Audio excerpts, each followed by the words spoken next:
Hello everyone, I welcome you once again for today's lecture on design of RCC and steel structures. Today's topic we will be dealing with limit state concepts. So throughout this subject we will be adopting limit state design concept. Though several countries are following their own limit state for their environment condition and for the external loads. So in India we will be following limit state concept according to IS 456 under the latest amendment. So let us understand what do you mean by limit state concept. This concept is not only for steel structures and RC structures, for all the structures this concept is being adopted now. What do you mean by this word limit state mean? See, if you are designing a structure by this limit state method, this will ensure that the limit stated here in this design will not go beyond our assumption. We will assume some load which will be acting on a structure. Say for example, if you are constructing a residential building, we very well know that all the residential building has some similarity of loads. Whatever the furniture we are using, whatever the human occupation load, for a single bedroom house we can expect 5 number of person to be occupied. Maximum we can expect 20 person in a single bedroom house is the maximum expectation of human load. And also there will be a similar kind of object which will be there in for all residential purpose, that is a locker, and you will be having a cot and furnitures, TV and accessories. Similar kind of load will be found in all the residential houses. That is why it is a mode of assumption in residential house. Say for example, if you are constructing a college structure, college building, there for a single room, that may be a class or it may be a lab, we will have some generalized assumption that in a classroom we will have at least 70 benches or chair, up to 100 for a classroom. So if you are assuming like that, the number of person in a class would be 72, maximum it would be 100, and like that we will be assuming what is the maximum limit of load which will be applied through live load. These are all live load, and we will be having a dead load, that is the self weight of the structure, and the floor finishes. Like that we will be considering all the load which is being acted towards the extreme case, that is which is mentioned here is which will not reach our assumption. Whenever we are designing a college or a residential house, we will assume some load to a maximum level. That is why this limit will not reach. This is known as the limit state. There are two types of limit state. What are they? This is limit state of safety and serviceability. These are the two major branches of limit state. So if you are following this two limit state concept and the formulas and guideline, definitely your structure will not fail. If you are building by using RCC or by using a steel, the structure will not fail. Hence all the structure has to be designed for most critical limit state. So this is what the keyword most critical limit state and checked for other limit state. So these are the two basic limit state which is essential, that is safety and serviceability. Other limit state could be used for a particular project. Yes, now you can see the limit state. There are two criteria, that is limit state of collapse and serviceability. What are all the things comes under limit state of collapse? limit state of collapse deals only with the strength and stability. What do you mean by strength? The structure should take axial load, torsional bending. These are the strength oriented phenomena. And what is the stability oriented phenomena? Not tilt. We cannot build a structure which is tilted. So it should be as far as possible 90° towards the earth surface. So these things are all considered in limit state of collapse under the maximum design load. What do you mean by serviceability is it checks the deflection. So and the cracking under service load, that is durability under working environment. All the durability related aspect will comes under the serviceability condition. So if your structure should not crack, see if you are building a water retaining tank. So the water retaining tank should not have any crack.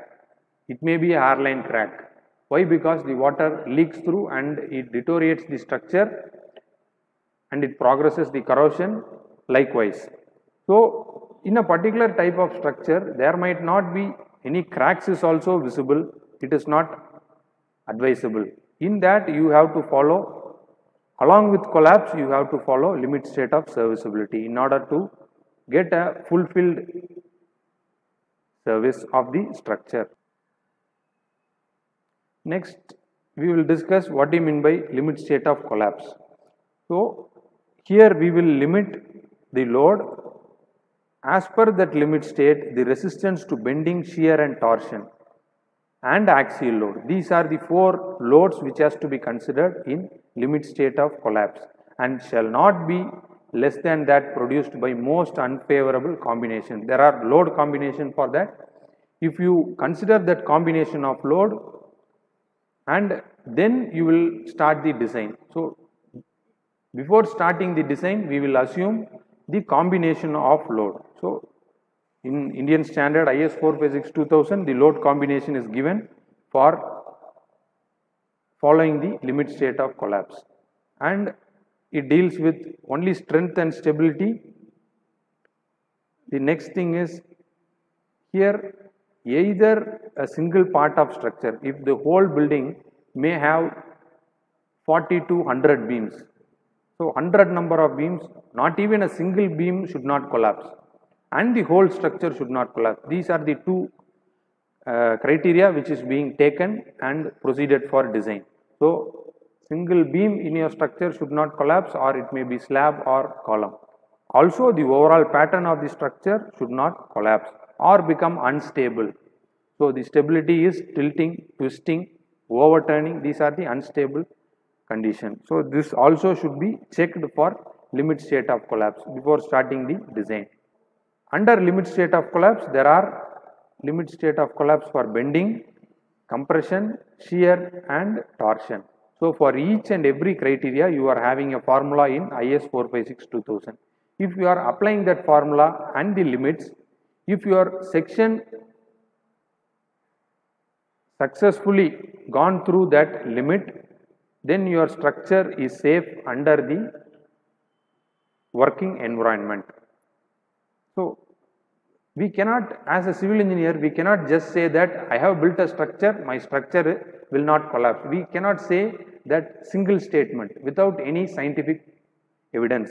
So these are the four scientific evidence we can tell that my structure, I have constructed a building for my own or for my client. This structure is being designed under this four condition. So as per the current scientific evolution, these are the four major conditions. So if you check your structure for these four limit, then your structure will perform well during its service. And next state is limit state of serviceability. What do you mean by serviceability? After construction, even you can take 10 years of construction. After that, there may be slight crack in your roof, and in other parts you can see near windows you can see a cracks. So these are the serviceability oriented issues. Hence, the deflection and cracking comes under serviceability issue. That is why the serviceability and durability is a parallel concept. If you want to increase serviceability, then your structure should be durable. So, how to make a structure durable? In the sense, you have to consider your structure should be deflecting within limits and your crack should be within the limit. So, here in this concept they are giving the guideline for deflection and crack. Your structure should not go beyond 10 mm or 20 mm deflection. This is the limit which is given in IS 456 2000, so which we will discuss further, and satisfactory performance throughout the structure. So, this is what I highlighted, that is serviceability is correlated with durability of a structure. And during serviceability we will be assuming exposure condition, that is the exposure might be, you might be constructing your house in hill area, a more dew related place, or you may be constructing in a desert area where you are having lesser humidity and more temperature. Your structure may serve under more moistured environment, that is more rainfall oriented place, wherever might be. You have to consider that exposure. What is the exposure your structure is supposed to have during its lifetime? So, you will be considering everything in serviceability. Even in some countries they are having limit state of fire resistance and etc. Here in IS 456 we will be dealing limit state of deflection. So, your beam should not deflect over the limit and the cracking should not go beyond the limit. Also for limit state of vibration is also there. Limit state of vibration is generally meant for a structure which is having dynamic load. So, the loads are varying with time, there you can adopt the limit state of vibration. So, yes, this is a table which is taken from IS 456 and you can see that whatever the dead load, whatever the load which is acting exact, you know the section width, depth and length. After considering the self weight and the live load which is also given by the code book, after adding that you will be multiplying with a factor called 1.5. This factor is called safety factor, partial safety factor for loads. So, whatever the exact load you are having, you are multiplying by this 1.5. So, this is called design load. So, when you are designing a structure, first you have to find the design load. What is the exact load which is acting, that is characteristic load into the partial safety factor. You have to multiply this either 1.5 or 1. So, if you are designing for limit state of collapse, you have to use 1.5, and if you are designing for serviceability, you can use 1. So, this is for dead load and live load, and for wind load also is given for the partial safety factor. You can see if you only consider dead load and wind load, you are having the combination, and dead load, wind load and live load. For this combination you will be having a different load cases. So, you have to multiply this factor, then you have to start your design. Why? Because we are assuming more load which is acting in a structure, then you start your design, then under whatever may be the circumstance, your building will be stable. After assuming the load, you will be getting the bending moment according to the support conditions and the type of load. So, this is an important formula you have to understand, and if you memorize, you can use for every problem which you are solving. This is mu equal to 0.87 Fy AST D 1 minus AST Fy divided by FCK BD.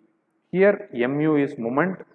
After the design load, whenever you are taking the load, you have to multiply by safety factor and then you have to apply your design moment here.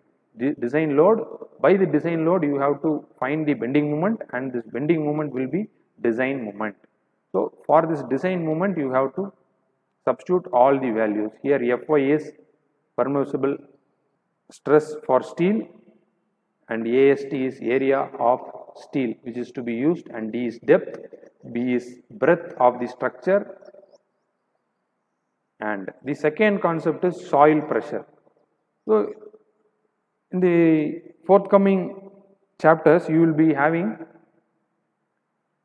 to design a combined footing. There, if you want to find the area of the footing, this is the formula to be used.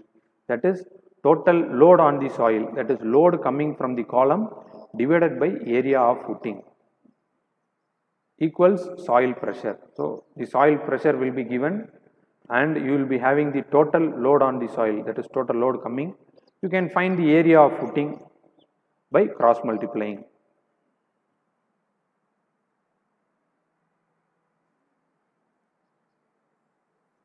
And next concept is limit state of collapse in shear. Right now we saw limit state of collapse for moment. Now we are dealing with limit state of collapse in shear.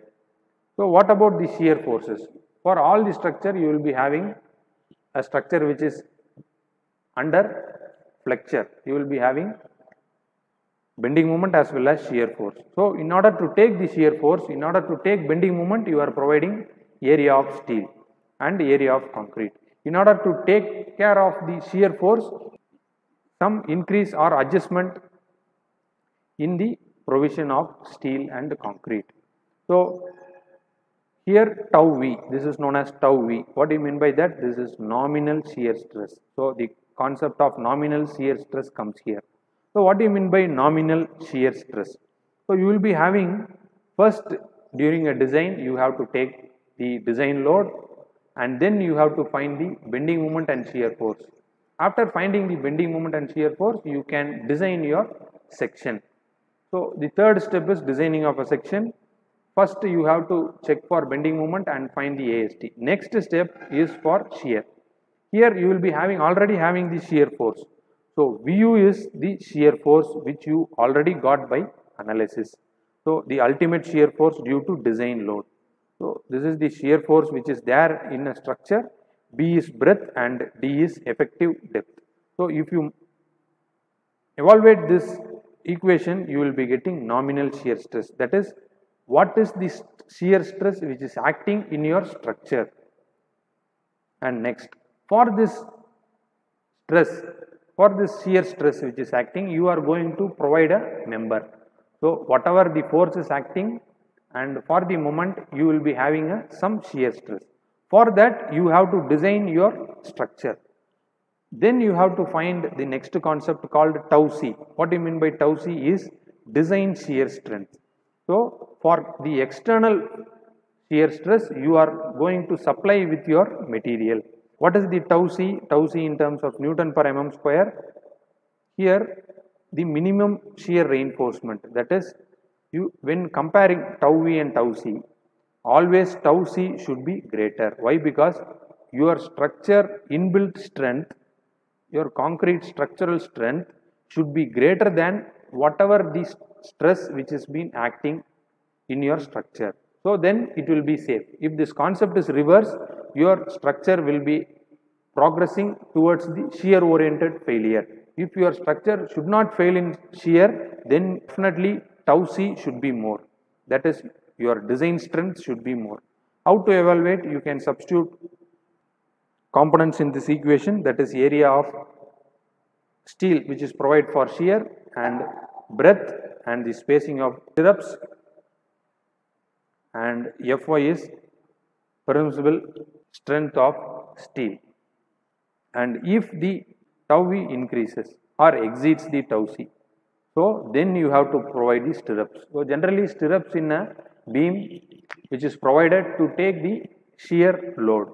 So that is why we will be providing a closer stirrups or increasing the dia of the stirrups. So if this case increases, then you have to go for the next case.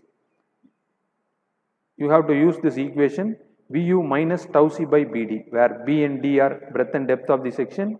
You know the tau C. You can calculate the tau C by using the table here. How to calculate? You can have the 100 AST by BD. What do you mean by AST? This is area of steel, breadth into depth. You will be having some value.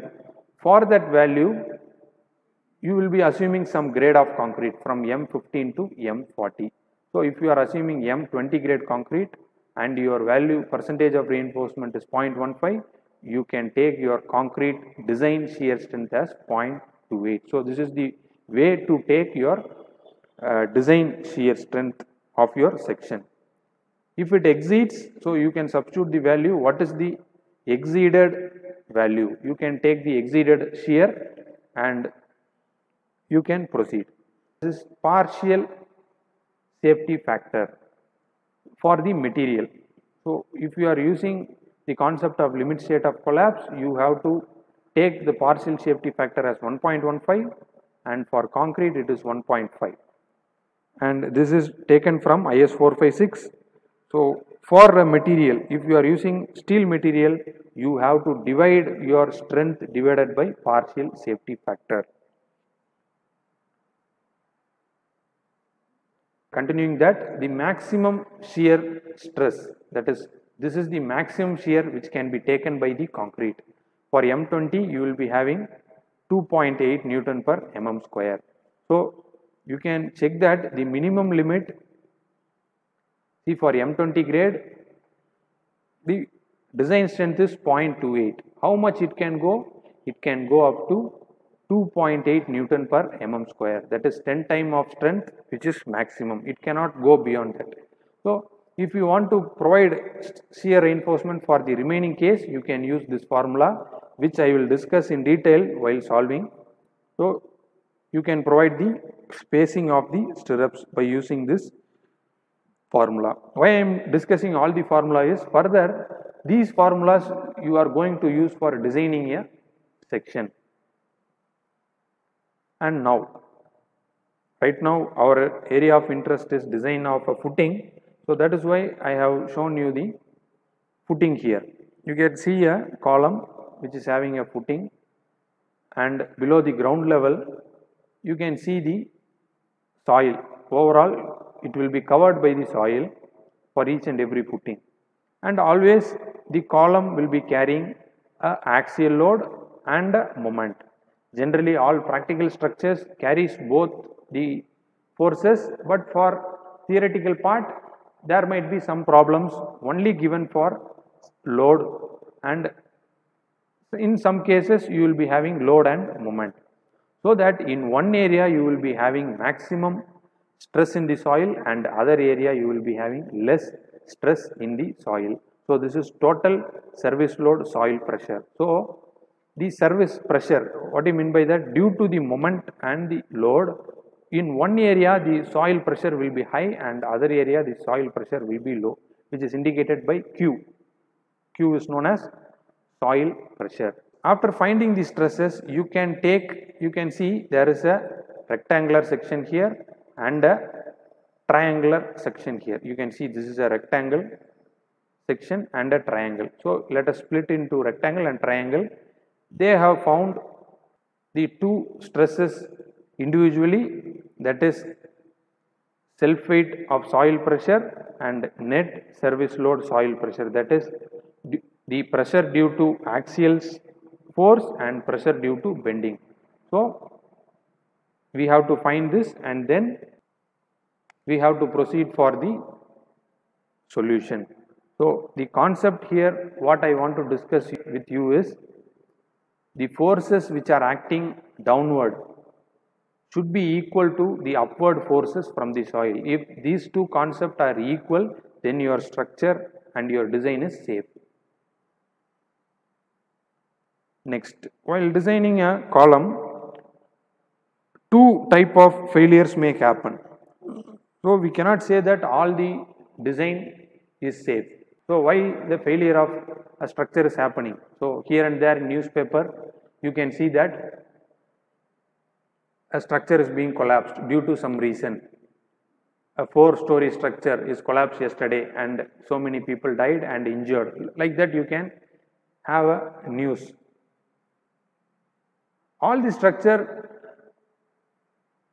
majoritively will be safe and some structure may fail. We should know what is the cause of that failure. Why? Because in order to overcome the failure and to build a very good structure. So while coming across design of footing, there are two major failures which may happen in a footing. What are they is, first one is one-way shear and second one is two-way shear. So these are the two concepts. So punching shear is two-way shear concept. So let us discuss. You can either say it as punching shear or two-way shear. So what do you mean by that? As the name suggests that the punching shear is mode of failure that occurs in column or in compression member. Wherever a member is under compression, there is a possibility of having punching shear. Either it can happen in a flat slab or a footing. Flat slab is nearly a footing oriented concept, similar. In this picture you can see that there is a column.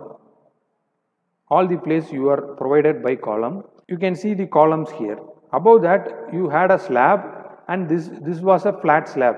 See, in between two columns there is no beam here. So this structure is designed by using flat slab concept. Why the slab only collapsed, the column does not collapse? You can see the failure here. This type of failure is known as punching shear. If you punch a nail in a soil, then that kind of a failure is this. So this is known as the concept of punching shear. This mode of failure is punching shear. This is particularly a big problem in post-tension slab, column footing, flat plates and flat slab. Not only in footings, these are the other places where you can have the punching shear. That is why while designing you should check for punching shear. So we can have a design of a structure. After designing you should check your structure. For column you should check for punching shear. Here you can see that you can have a footing size. This is footing and this is a column. So if the load is progressively increasing and the failure mode also prolongs towards it, and the mode of failure, you can see that this is the concept of punching shear. The column punches towards the footing and you can see the mode of failure. Also you can see these kind of crack in column. Wherever if you see a slab and column junction, and this pattern of crack which is due to the punching shear. So that is why in flat slab the column area is increased. You can see that this is a column. See, in the bottom you are having the same breadth and depth of a column.